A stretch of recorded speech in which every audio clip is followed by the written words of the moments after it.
Good morning from Minion Falls, northern New South Wales of Australia. One of the challenges, I was going to say problems, I'm going to say challenges, of having both my medical clinics suddenly shut down and me being temporarily suspended was I had to move the equipment from two very large medical clinics into one very small house. In fact,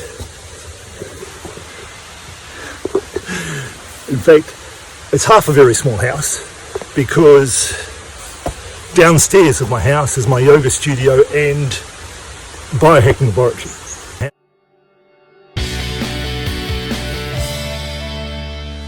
So upstairs is this massive collection of medical equipment. And I sat down this morning to start the Herculean task of sorting through that medical equipment. Just walking up the rocks to the waterfall. And I happened upon this old notebook that I had from 15 years ago when I was attending one of the many personal development courses that I did back then. When I was looking for something, I didn't really know what I was looking for, but I was looking for something. Now I know what that was. And on the front page, with a big box around it, was written, "Find a gift in everything," which is very similar to the concept that ex-Navy SEAL Jocko Willink wrote about in his book, Extreme Ownership. And it's also very similar to the concept I've now embraced of self-sovereignty, which is where we take responsibility for everything in our life. Our health, our finances, our family, our spirituality. That doesn't mean we go it alone. You can't do everything alone. It means you have to form good teams to help you with that. But it means we take responsibility for it. And in terms of taking responsibility for our health, one of those things is taking responsibility for our immune system and mitochondrial function. Because, yes, we're in the middle of a pandemic now. Ooh, slippery rocks. This is a challenge. Talking to this phone while I climb up these slippery rocks.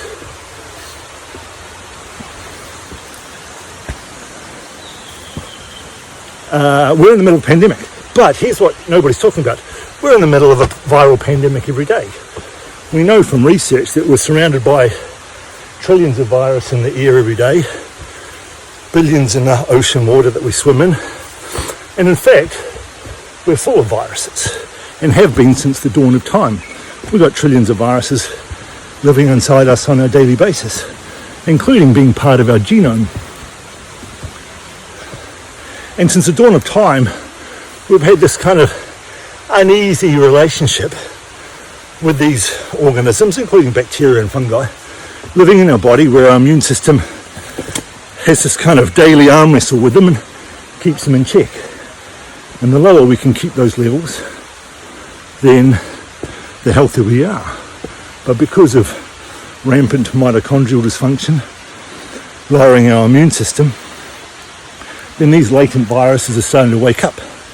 And if we believe the scientific evidence that a lot of cardiovascular disease, a lot of cancer, a lot of autoimmune disease, a lot of chronic fatigue, a lot of fibromyalgia, a lot of degenerative brain disease is being caused by the inflammation caused by these organisms waking up, then we're living in a pandemic every day, which means part of taking responsibility for our health is boosting our immune system.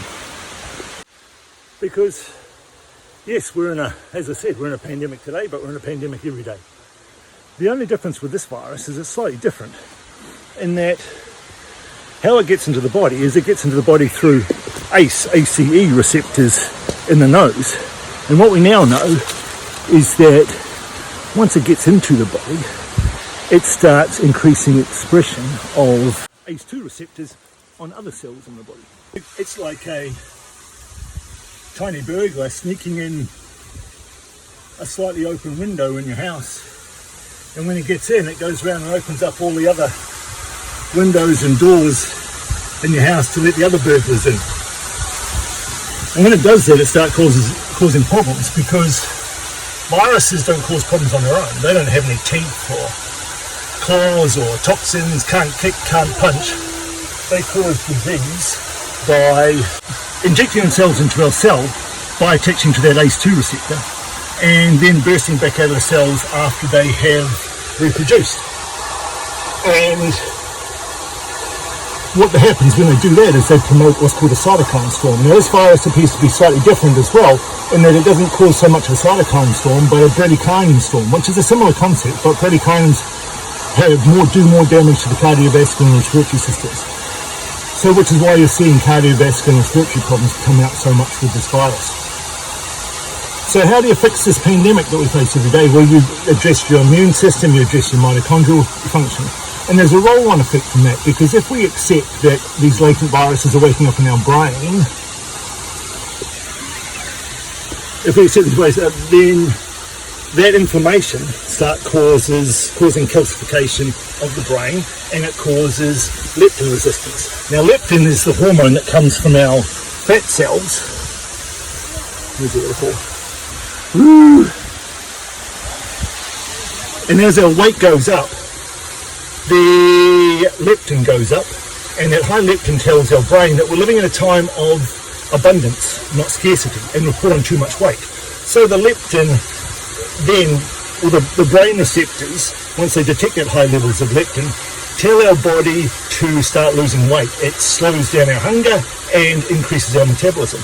Now, when the brain gets inflamed from not enough omega-3s, from the environment that we now live in, from the heavy metals, from the latent viruses, then that process doesn't work.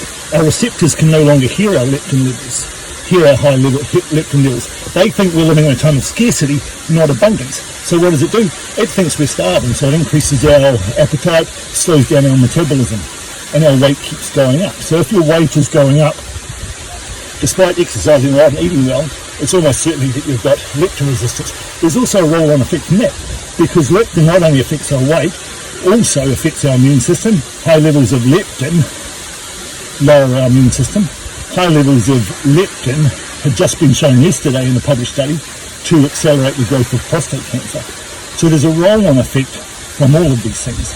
There's also a roll-on effect to other systems in our body and financial systems. There's inflammation in our financial systems, which is why self-sovereignty is about moving to decentralized systems which aren't prone to being manipulated. That's why people in the self-sufficiency world are moving to cryptocurrencies and precious metals, where we can stop these markets finally being manipulated and being a true expression of their worth. And it also rolls on to the world of spirituality, which is finding some way to connecting to our divine source. Now, if our brain is inflamed and calcium moves to areas of inflammation in the body, then it calcifies our brain, it calcifies our pineal gland, and that kind of blocks off neural pathways, kind of puts a protective field around the cells that we would normally use to find some connection with divine source. Also, we know that the mitochondria are free in the blood, are sensing something in the environment. We don't know what they're doing yet, but the world that we live in is now causing rampant mitochondrial dysfunction. So part of the self-sovereignty of spirituality is clearing out these calcified areas and reducing the inflammation in the brain to give our greatest chance of connecting with this divine source, whatever that means for you. For me, that's been through yoga and meditation, but everybody has their own way of doing it. So, if you're interested in how viruses work in your immune system and mitochondrial function, if you're interested in losing weight through understanding how leptin works, and that's how I was able to lose 16 kilos in 40 days, an average of nearly 0.4 kilos a day, by understanding why I was putting on the weight. If you're interested in the developing world of decentralized financial platforms, with cryptocurrencies and precious metals. And if you're interested particularly in, as well, how embracing these things can help us better connect with a divine source, then you can come and join me and some passionate others on my Patreon page, where we're running through these programs, financial, health, spiritual, to try and make the world a better place. I realised that me being temporarily suspended, me having my clinic shut down, was a gift. I haven't had more than 2 weeks off since I was about 15 years old. I went from being a student to a professional athlete to a doctor. I haven't had any time off.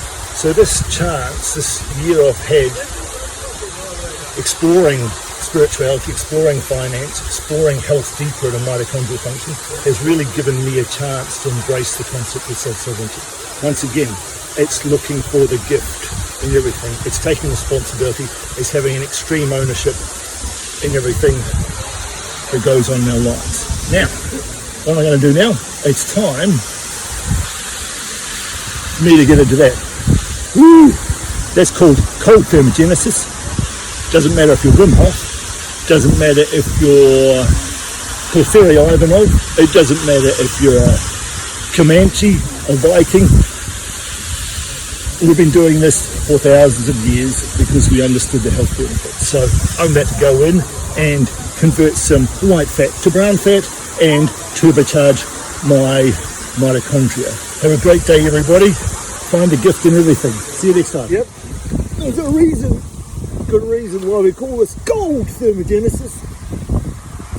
But remember, when a challenge comes along and you're looking for the gift, you find a new door will open. And if you don't find a new door opening, build one and open it yourself.